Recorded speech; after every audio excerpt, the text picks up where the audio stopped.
கோழி கொண்டக்கடலை புலாவ் செய்ய தேவையான பொருட்கள்: கோழி 1/2 கிலோ, கொண்டக்கடலை 1 கப், ஊற வைத்த அரிசி 1/4 கிலோ, கிராம்பு பொடி 1/2 டீஸ்பூன், தயிர் 2 கப், சோம்பு 2 table spoon, garam masala 1 table spoon, மஞ்சள் பொடி 1/2 டீஸ்பூன், மிளகாய் பொடி 1 டேபிள் ஸ்பூன், தனியா பொடி 1 டேபிள் ஸ்பூன், ஜீரக பொடி 1 டேபிள் ஸ்பூன், இஞ்சி பூண்டு பேஸ்ட் 2 டேபிள் ஸ்பூன், ஏலக்காய் 5, முழு மிளகு 1 டேபிள் ஸ்பூன், கிராம்பு 2, பட்டை சிறிதளவு, பிரியாணி இலை 1, பூண்டு 5 பல், வெங்காயம் 2, மல்லி இலை 1 கையளவு, நெய் 2 டேபிள் ஸ்பூன், உப்பு தேவையான அளவு, எண்ணெய் தேவையான அளவு. கோழி கொண்டக்கடலை புலாவ் செய்ய போகிறோம். இது வந்து பார்த்தீங்கன்னா புலாவ் அப்படின்னாலே உங்களுக்கு எல்லாருக்கும் தெரியும், அது வந்து ரைஸ் வச்சு செய்கிறது அப்படின்ட்டு. இதில் வந்து ஒரு டிஃப்ரெண்ட்டானது என்னென்னா, நம்ம வந்து இந்த புலாவ் செய்யணும் இல்லையா, பிரியாணியில் வந்து நம்ம என்ன செய்வோம்னா நிறைய வந்து ஸ்பைசிஸ் வந்து நிறைய போடும். அதாவது கொத்தமல்லி பொடி, மிளகாய் பொடி, மஞ்சள் பொடி, இந்த பிரியாணி மசாலாலாம் நிறைய நம்ம சேர்ப்போம். ஆனால் இதில் வந்து அதெல்லாம் நம்ம சேர்க்க போகிறது கிடையாது. சின்ன பிள்ளைங்களுக்கு வந்து இந்த மாதிரி வந்து நீங்கள் புலாவோ செஞ்சு கொடுத்தீங்கன்னா இது வந்து சூப்பராக இருக்கும். இதில் இன்னொன்று என்னென்னா, நம்ம கொண்டக்கடலை சேர்க்கறதுனால அந்த கொண்டக்கடலை வந்து நம்ம கொரோனா பீரியட்லாம் பார்த்திங்கன்னா எல்லாருமே என்ன சொன்னாங்கன்னா, கொண்டக்கடலை சாப்பிடுங்க அப்படின்னு சொல்லிட்டு இருந்தாங்க. ஏன்னா கொண்டக்கடலையில் புரோட்டீன் வந்து ரொம்ப ஹை ரிச் புரோட்டீன் இருக்குது.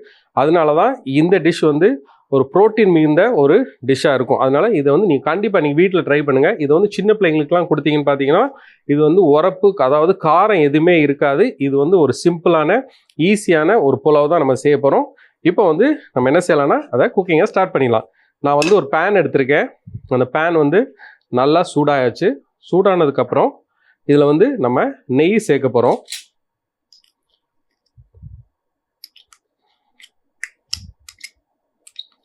இந்த டிஷ் வந்து பார்த்திங்கன்னா மெயினாக வந்து அரபிக் டிஷ் தான். வந்து இது மாதிரி பட்டை பொடி, ஏலக்காய் பொடி இதெல்லாம் போட்டு நிறைய செய்வாங்க. இது வந்து ஒரு சிரியன் புலாவ் அப்படின்னு கூட நீங்கள் இதை சொல்லலாம். சிரியாவில் தான் வந்து மெயினாக இது மாதிரி டிஷ்ஷஸ்லாம் வந்து சிம்பிளான ஈஸியான டிஷ் வந்து செய்வாங்க. அங்கே வந்து ரொம்ப வந்து ஸ்பைசிஸ் வந்து மக்கள் வந்து யூஸ் பண்ண மாட்டாங்க. அங்கே உள்ள மந்தி பிரியாணி இதெல்லாம் நீங்கள் பார்த்தீங்கன்னா அங்கே வந்து என்னென்னா ரொம்ப காரம் எதுவுமே இருக்காது. இந்த பிரியாணி வந்து இந்த காரமாக வர்றது வந்து பார்த்திங்கன்னா நம்ம இந்தியன் ஸ்டைலில் தான் வந்து வரும்போது அது வந்து பயங்கர காரமாக இருக்கும். அரபிக் கண்ட்ரீஸ்லாம் போனீங்கன்னா அங்கே வந்து இந்த புலாவோ அந்த பிரியாணியோ வந்து காரமாக இருக்காது. ஸோ இப்போ வந்து நெய் வந்து நல்லா மெல்ட் ஆகிடுச்சு. பிரியாணி இலையை சேர்த்துடலாம். பட்டை,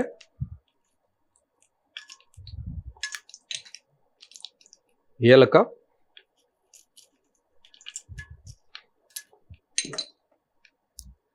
கிராம்பு,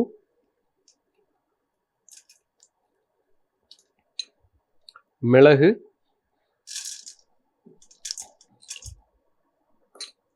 ஜீரகம். ஜீரகம் வந்து நீ எவ்வளோ போட்டாலும் அது வந்து உடம்புக்கு ரொம்ப நல்லது. ஜீரகத்தையும் சேர்த்தாச்சு.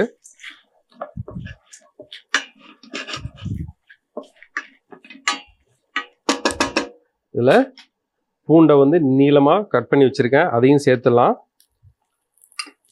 அதோட இஞ்சியும் நான் நீளமாக கட் பண்ணி வச்சுருக்கேன், அதையும் சேர்த்தாச்சு.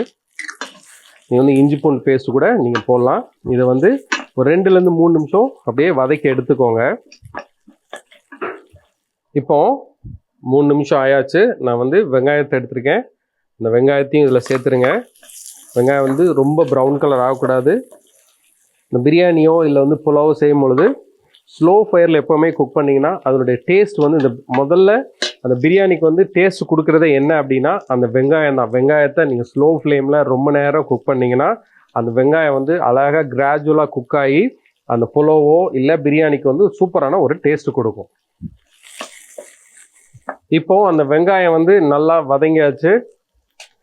இதில் மல்லிப்பொடி,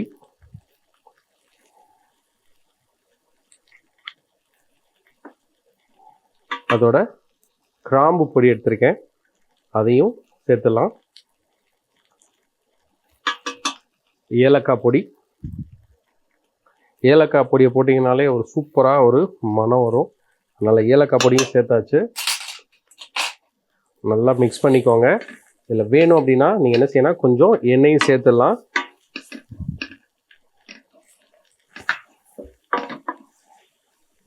இதை வந்து 1 நிமிஷம் நம்ம வதக்கி எடுத்துக்கோங்க. அதே நேரத்தில் நான் சொன்ன மாதிரி நீங்கள் ஸ்லோ ஃப்ளேமில் எப்போவுமே நீங்கள் குக் பண்ணுங்கள். இதில் என்ன செய்ய போகிறேன்னா, நான் வந்து சிக்கன் எடுத்திருக்கேன். சிக்கனையும் இதில் அப்படியே சேர்த்துடலாம்.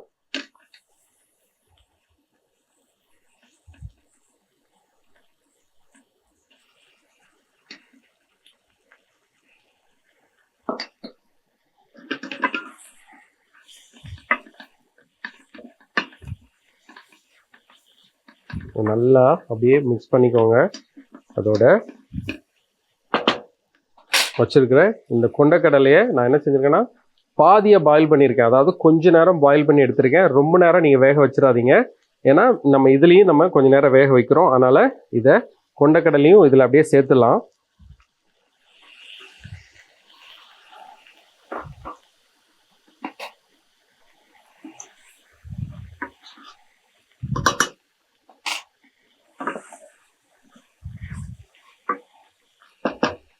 தேவையான அளவு உப்பையும் சேர்த்துருங்க.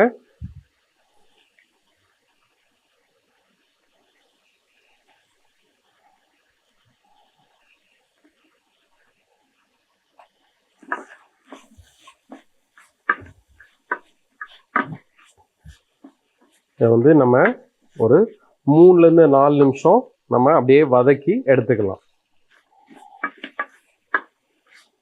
இப்போ நல்லா அந்த சிக்கன் வந்து நல்லா ப்ரௌன் கலர் ஆயாச்சு. நம்ம என்ன செய்வோம்னா, கொஞ்சம் தண்ணியை விட்டுறலாம்.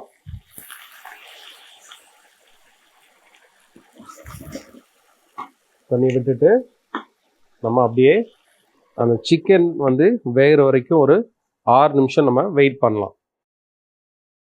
இப்போ நம்ம வந்து சிக்கன் வந்து ஒரு ½ குக் ஆயிடுச்சு. நம்ம என்ன செய்ய போகிறோம், தயிர் எடுத்திருக்கேன். தயிரையும் இதில் அப்படியே சேர்த்துடலாம்.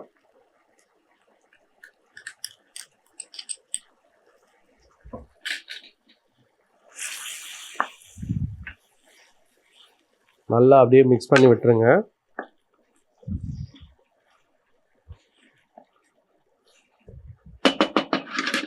இப்போ நம்ம என்ன செய்ய போறோம்னா, நான் வந்து ஒரு சின்ன கண்ணாடி பவுல் எடுத்திருக்கேன். இதில் வந்து ரைஸ் வந்து அரிசி வந்து நல்லா ஊற வச்சிருக்கேன். இந்த அரிசி வந்து 1 கப் எடுத்துறதுனால 1க்கு 2 தண்ணி வந்து எடுத்துடலாம். தண்ணி வந்து நீங்கள் வந்து அளவு வந்து எந்த அரிசி யூஸ் பண்ணுறீங்களோ அதுக்கு தக்கன நீங்கள் வந்து தண்ணி வந்து நீங்கள் சேர்க்கணும். இப்போ நான் வந்து 1க்கு 1.5 தான் எடுத்திருக்கேன். ஏன்னா இந்த பாஸ்மதி அரிசி வந்து 1க்கு 1.5 தண்ணி வச்சாலே போதும். சேர்த்தாச்சு. இதை வந்து நல்லா கொதிக்க விடலாம். கொஞ்சம் உப்பையும் சேர்த்துருங்க.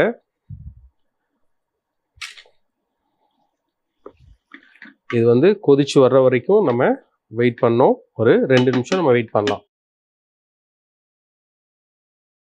இப்போ அந்த தண்ணி வந்து நல்லா கொதிச்சாச்சு. நான் வந்து ஊற வச்ச இந்த அரிசி இதில் அப்படியே சேர்த்துருங்க.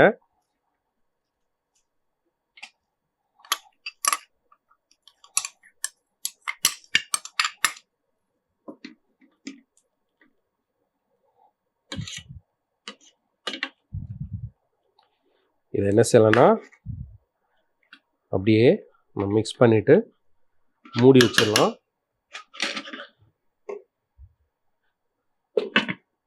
ஒரு 6லேருந்து 7 நிமிஷம் நம்ம வெயிட் பண்ணலாம். ஏன்னா வந்து அது வந்து நல்லா குக் ஆகி அந்த தண்ணி வந்து ரெடியூஸ் ஆகிற வரைக்கும் நம்ம வெயிட் பண்ணுவோம். இப்போ நம்மளுடைய இந்த சிக்கன் கொண்டக்கடலை புலாவ் வந்து ரெடி ஆயிடுச்சு. இதை அப்படியே ஓப்பன் பண்ணிடலாம்.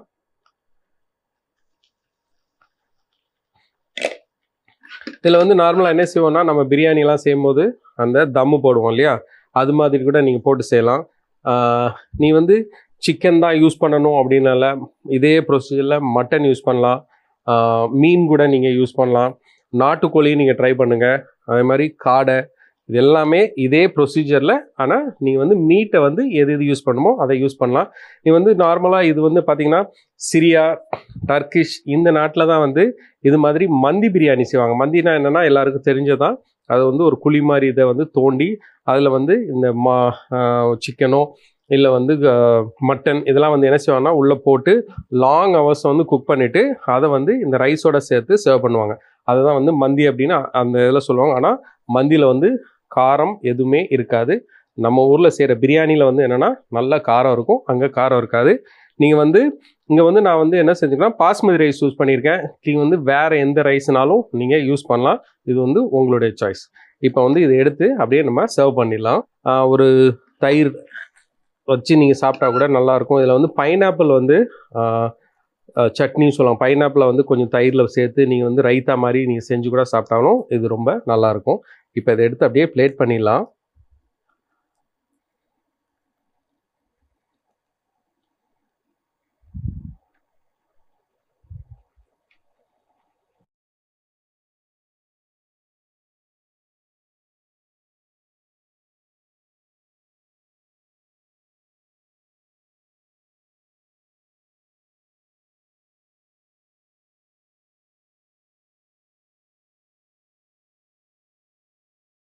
கோழி கொண்டக்கடலை புலாவ் செய்முறை. முதல்ல ஒரு பேன் எடுத்துக்கலாம். அந்த பேன் நல்லா சூடானதுக்கப்புறம் நெய்யை விட்டுருங்க. அந்த நெய் மெல்ட் ஆனதுக்கப்புறம் பிரியாணி இலை, பட்டை, ஏலக்காய், கிராம்பு, முழு ஜீரகம் இதெல்லாம் சேர்த்து வதக்கிட்டு அதோட பூண்டு, இஞ்சி இதையும் சேர்த்து வதக்கிக்கலாம்.